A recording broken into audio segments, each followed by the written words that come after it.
I don't know, I didn't know a lot about this, so I just thought that the landlords were saying no to DSS because, like, they were, what's the word? Looking down on us, actually, on people that are ill or on benefits or out of work for some reason or whatever. And yeah, like, just snooping down on everyone and, like, you're not good enough for us. And because I don't know the rules, right? And I do think some of them are a bit like this, but I was watching this video which I want to share with you, and yeah, like, this clearly shows that it's the system's fault that people on benefits are not given a chance to move and find a property that accepts DSS. Listen to this, man. Back to Property Chat with James Alexander. I'm Ken Hume. Sorry we've been away for a while, but we're back. This time with the elephant in the room. No DSS. Most landlords won't take them. Yeah, no landlords will really take you. I mean, I don't know about London. I get told from people that live in London that they're a lot more open-minded over there. I don't know. But where I live, and I'm not even joking, right? I actually rang up 16. I put them all on my little file on my computer, so I remembered which one I've done, and their number beside them. People, agencies, and all of them, apart from one, said they had a property. I said, and I wasn't being fussy. I wasn't saying, I just want this area, and it can be this many beds. I just said the question: do you accept DSS for any? Do you have any properties? They all said no, apart from one, which I will be going to look at. I don't know whether I will take that one because it's miles away. Well, no, it's miles, but ages away from my kids' school, and I'm worried because my son will be going to secondary school next year.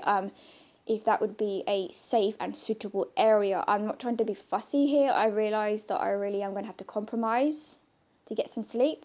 But anyway, nevertheless, I feel very hopeless and been feeling like bloody crap, to be honest.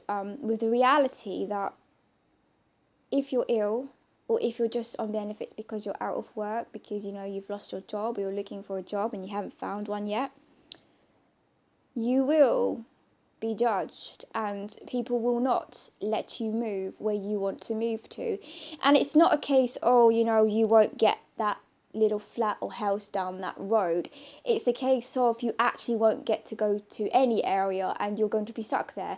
And for people like me that have got the neighbours from hell that, and maybe it's not the neighbours from hell, but maybe it's just the property from hell, with the combination with people that actually wake up at night time and do all their bits in the daytime instead of night time with banging doors, which probably if we lived in a soundproofed flat, we wouldn't have this issue. Maybe it's just, as I said, the property itself, and obviously people don't want to compromise and care about other people, so it makes your life a living fucking hell.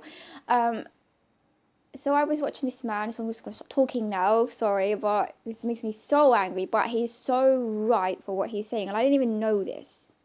What's it all about? We're here to tell you. Stand by.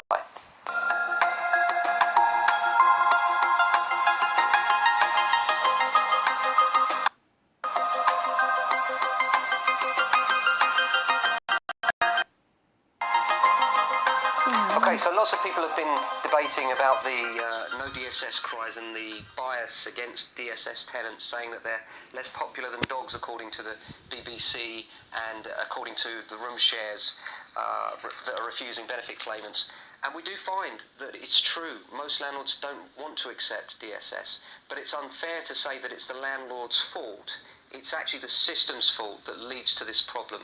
And I won't lie, I really thought it was just the landlord being very fussy and, but trust me, after listening to this, I seen clearly now what is going on. An agenda to make people that are on benefits, people are like, oh, they're lazy. You have no idea why someone could be on benefits. Like, seriously, they've put everything together with the universal credit now. Do you know what? Sorry to go off on one, but I actually had a person tell me on the phone earlier that, are you on housing benefit or are you on universal credit? And I was like, I'm on universal credit. And by the way, like, we don't have a choice, do we? Because we all know that the housing benefit is being taken over by universal credit, and it's going to be these 6 benefits are going to be combined together. So I just said, oh, I'm on universal credit. And by the way, it's not like I've just gone on it and I've got to wait for 5 weeks or whatever. I've been through that hell, been there, done that.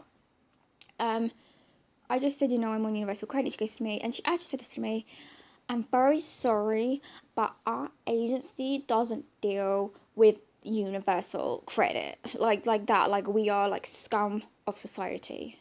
Let me explain why.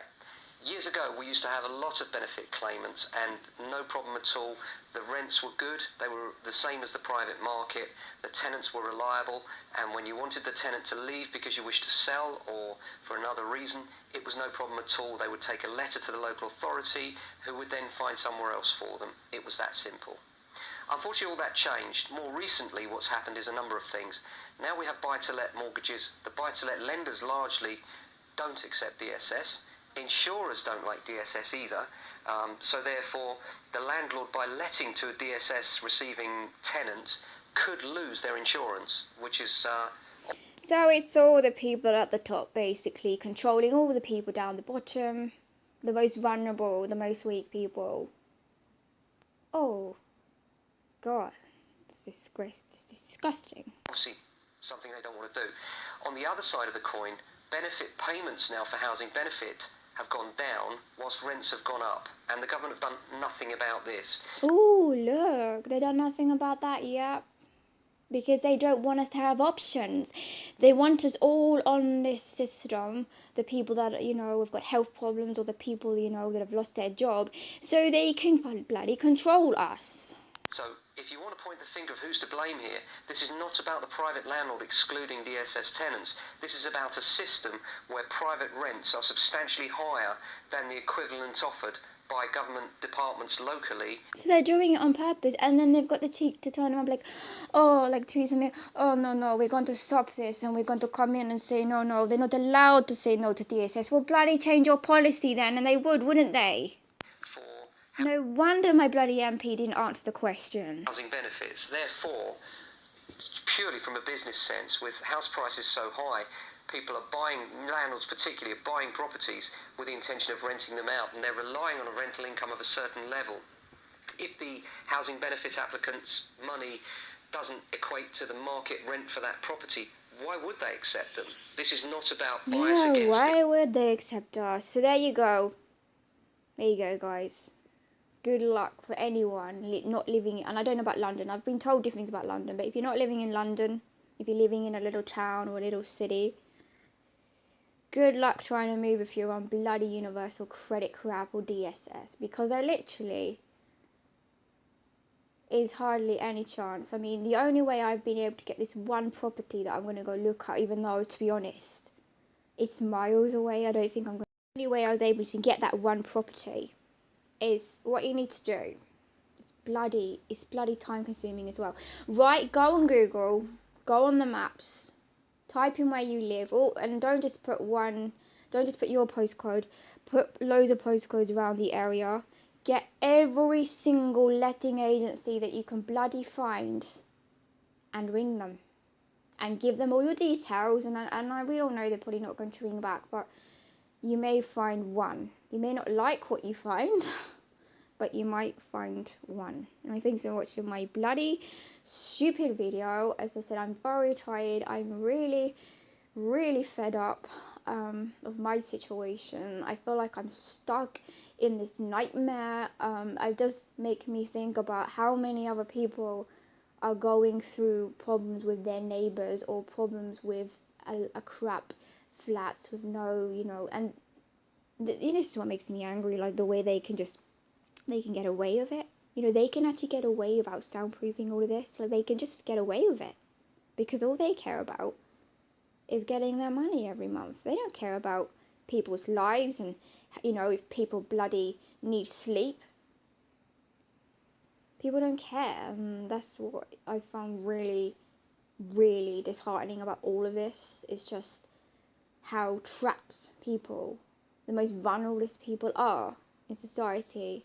Same with the health assessment things. I think this and the health assessment rules, and while they bloody hire people that are not even bloody GPs, and even if they do, they hire other people and nurses and all these other things and physiotherapists or whatever to talk, to talk to people and just to be able to say whether they're fit for work over their own GP that went to medical school. This is just as bad as moving, because there's people that want to move because their neighbours are a pain in the backside, and what happens when you don't sleep? Oh, you get sick, you get tired, you don't go out, you get isolated. So you go, and then you're going to become more sick, and then what? The job centre says, oh, you need to go and get a job. Oh, but I'm really tired because I don't get any sleep. I've got insomnia. I'm really tired all the time. Oh, no, but, well, if you want to move, you need to get a job. But you can't work because you're tired. And there's no way out of it because the system's set up for that.